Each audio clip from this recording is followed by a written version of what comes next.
on Tuesday morning to say that they found one of their rhino with a bad limp, and they can see blood on the left front leg, so they suspect it's been poached. We spotted it from the air, and the decision was made to dart the animal. There were 2 bullet wounds, the one on the left front leg, and then there was one in the face itself, right below, about 2 centimeters behind the eyes. The problem is that then we can't leave them there, especially in an area here where there's predators. So then we cleaned out the wounds, we got a truck and a crate, we loaded it and reported to their BOMAS as a temporary measurement, and to treat the wounds further, and then to see where we can move the animal to be in a safe place. White rhino notoriously do not like boma, so we didn't want to keep him in here for very long. When we arrived this morning, he was already lying down. It's never a good sign if a wild animal or an animal in a boma is down and is not really reacting to stimuli.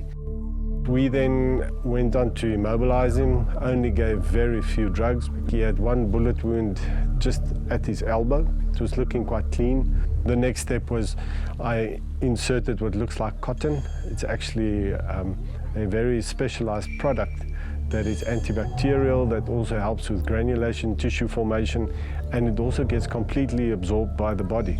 I then sutured this into place, and then went on to the head where there was also a bullet wound, an entry wound which was really small, and then the exit wound, there was still an opening into the sinuses. Fortunately, the brain is a little bit further back, so they missed the brain and then closed that over.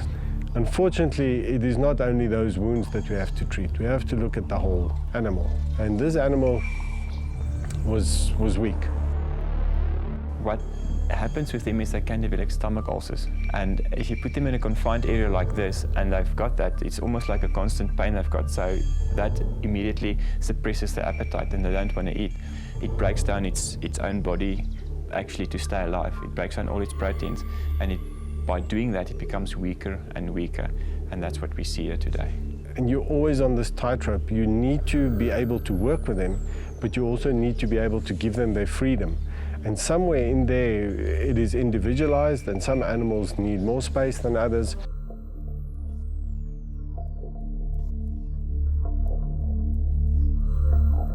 You can't just leave him. If he lies too long in one spot due to their weight, they actually get compartmental syndrome of the muscles in their legs. So that means there's not enough oxygenated blood flowing through there, and then the muscles starve off due to oxygen starvation, and then it can become necrotic.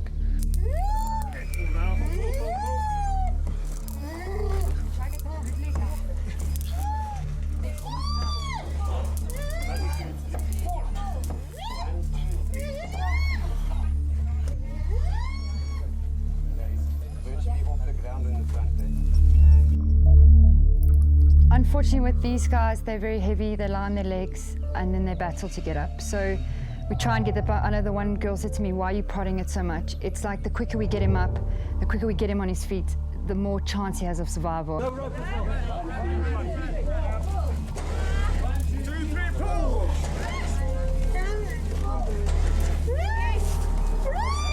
Try to pull him up to get his legs under him, and as soon as sometimes they've got their legs under him, that's enough for them to get up and keep going.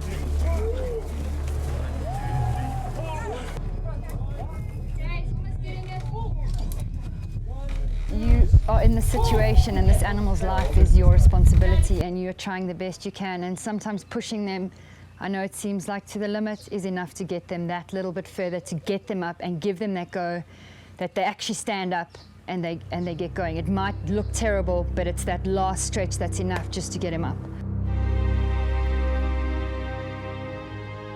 By the time he was relaxing, he was actually dead already. So I think that while he was stiffening up, it's probably his heart that just stopped at that stage. 1, 2, let's go! 1, 2, go! 1, 2, go! 1, 2, go!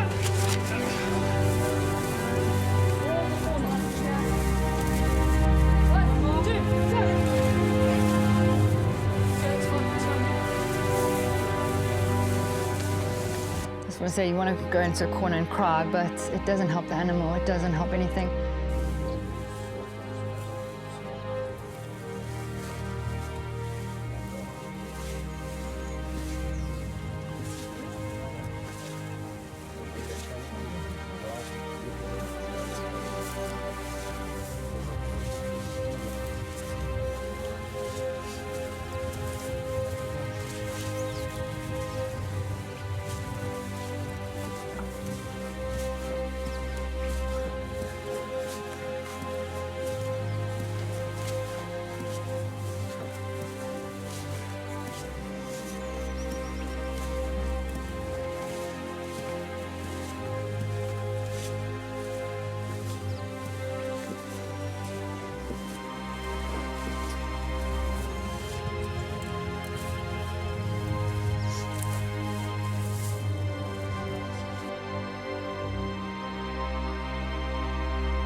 want to push him. I really want to give him that last little bit. But when you look into his eyes at that one point, we were all like, well, it doesn't look like we're actually going to get him up. So you don't really want to give up, but it's one of those things, you know.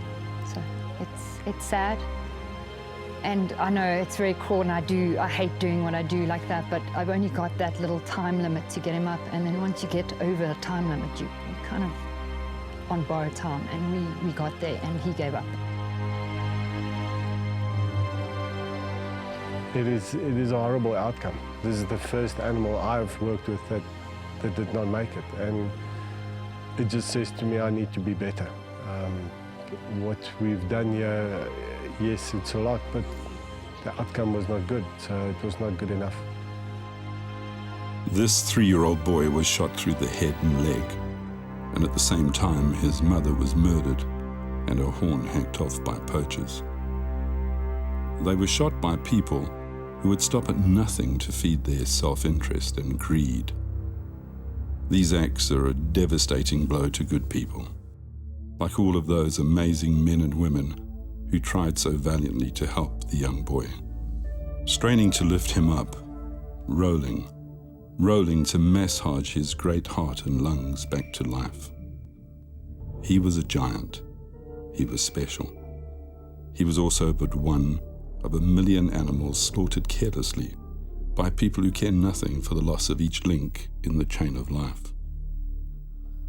Each day, we lose more species from this planet as a consequence of greed and uncaring.